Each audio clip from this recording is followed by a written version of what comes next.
Hey, welcome back to Open Everyone. Our last guest features a New York-based Puerto Rican, a singer, a filmmaker, and activist who uses her voice to carry out themes of hope and liberation. Her music pulls from Afro rhythms and shifts between rock, reggae, salsa, samba, and Afro beats, inspired by social movements for racial, gender, and climate justice. And also her films, they've been featured in the likes of Black Star Film Festival, the Global Peace Film Festival, along with the Real Sisters, Film Festival, and that's just to name a few. And she has also had the opportunity to perform on many stages across the world, including Carnegie Hall and the Women's March in Washington, D.C. And she recently released her album, Resiliencia.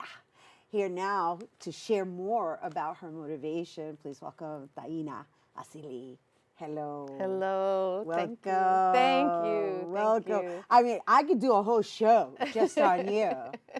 Well, we'll start with this and we'll see where we go. Maybe we'll have to do another one. I mean, I just love everything. First, I want to ask, right? I know you identify as being an American musician, born of Puerto Rican parents. Yeah. So is that okay that we introduce you as a Puerto Rican singer? I am always a Puerto Rican singer. And I think that's one of the things that I love about being Boricua, being Puerto Rican, is that we identify this way no matter how many generations we are, right?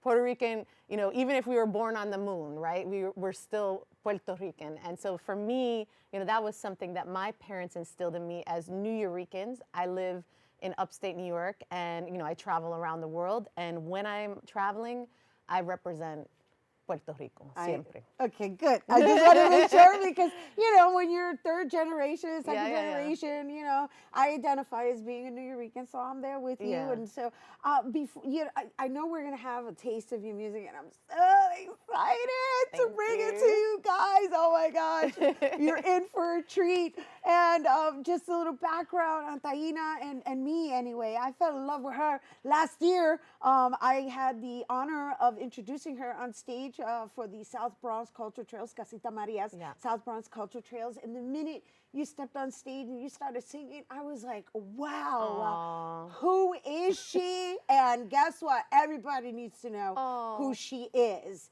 And I want them to know a little bit about what motivates you, because we're going to get a taste of your music.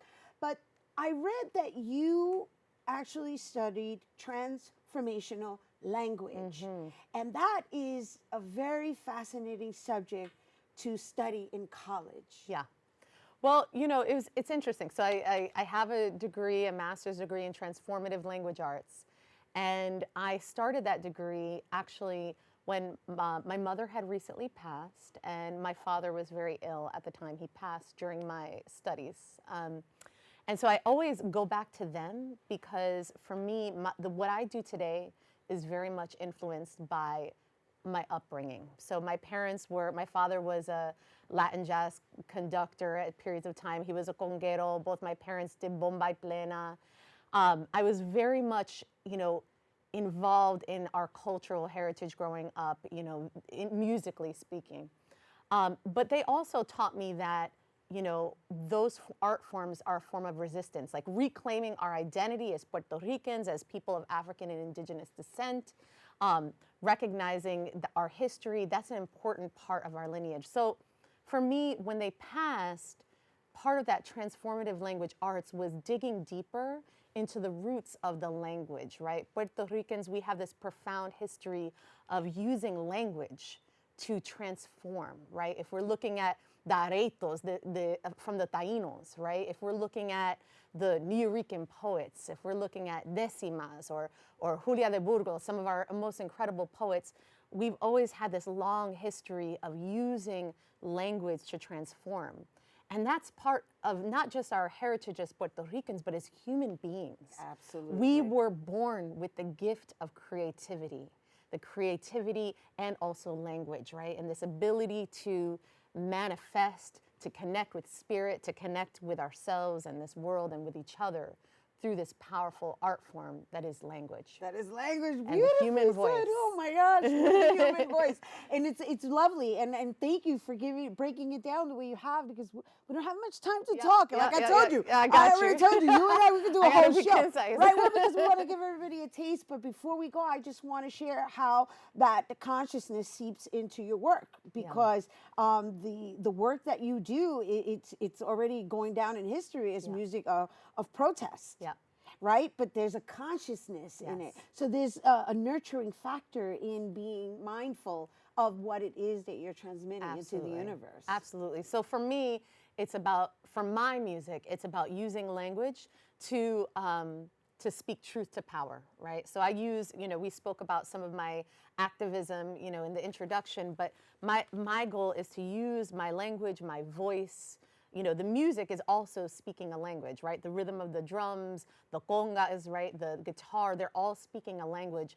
And with that language, my goal is to use it for love and liberation, to manifest that change. So it's that transformative power.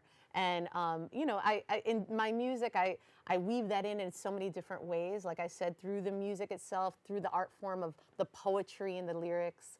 But that's the idea, is to connect deeper than just, how we might have in a conversation, a connection. There's a deeper connection that happens through the music and the sung voice. Just like you and I, we're like deeply connected, right? Yes. In other words, what she's saying, mi gente, is she's using love as a form of resistance. That's there right. you go. All right, so check this out. We have to take a quick break, but when we come back, Taína's going to perform it for us. So don't go anywhere.